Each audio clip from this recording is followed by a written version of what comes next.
passage about toys and their function, how the role function, how toys have been perceived has changed. Okay, we quickly read the passage and summarize it before we look at the questions. Although the explicit didacticism of modern toys is relatively novel in human history, playthings have always seemed to provide a toehold on the climb towards maturity. Okay, so didactic means intending to teach.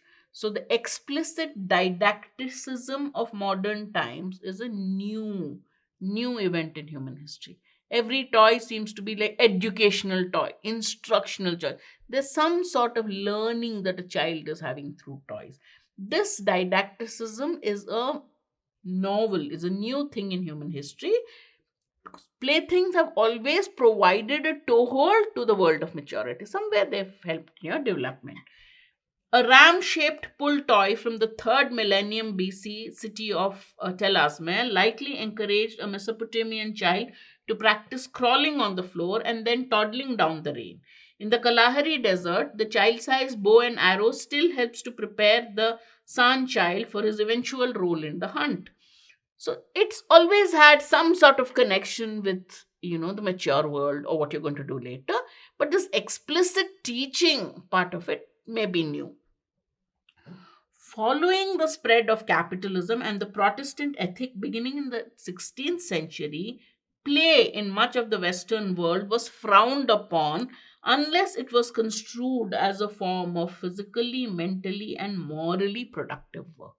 Now, this change happened in the 16th century in the Western world. When you talked of play, it was frowned upon. It was uh, not something that was regarded very favorably unless that play had a physically, mentally, and morally productive effect. It had some sort of physical, mental, and moral result at the end. It had some aim that would be physically, mentally, and morally productive.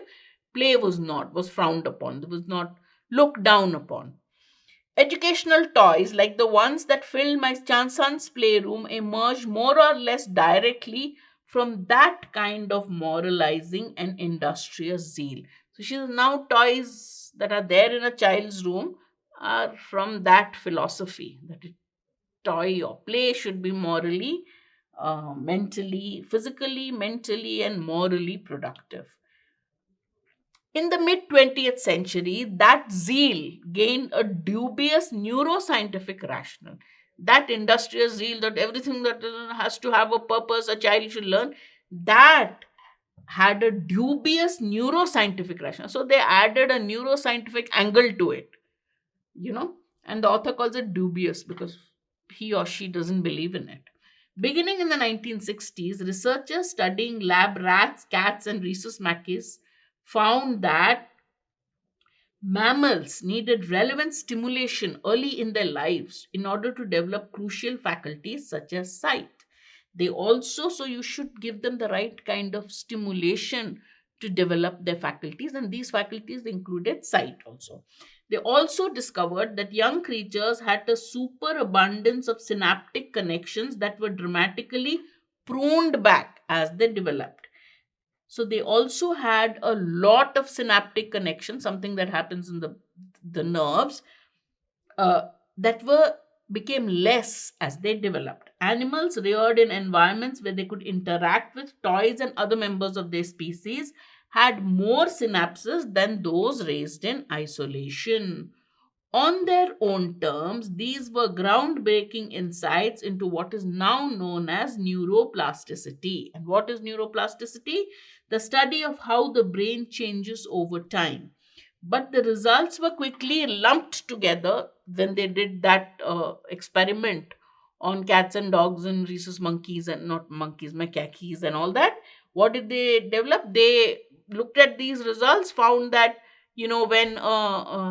when these animals grew up in isolation, they were not that good.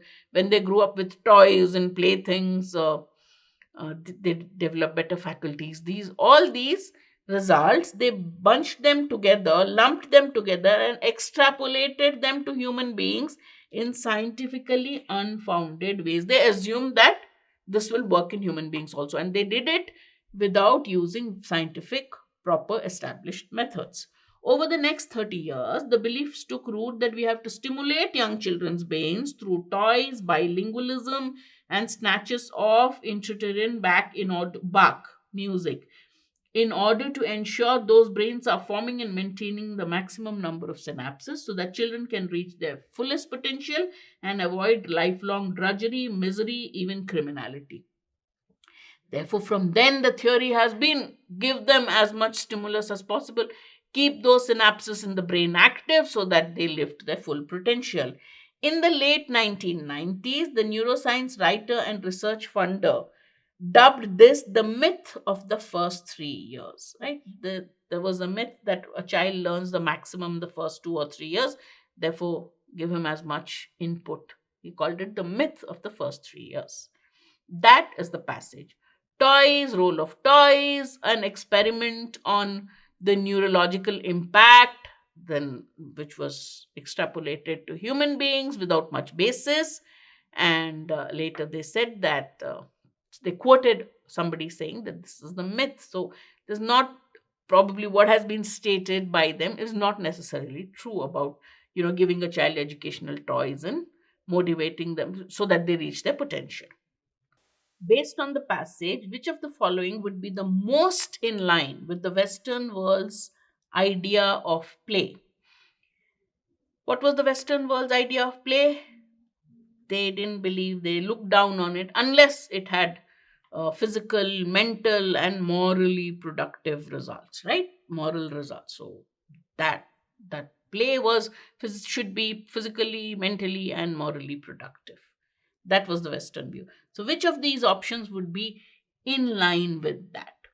Five kids playing hopscotch in their neighborhood until they are tired. This is the physical aspect. Two kids playing speed chess to decide who's the fastest thinker. Mental. Four kids playing Ludo just for fun. Most sensible kids, but doesn't come under the Western world's views. Two mid school teams playing a football match to raise funds for the cause of education. Physical part, playing football.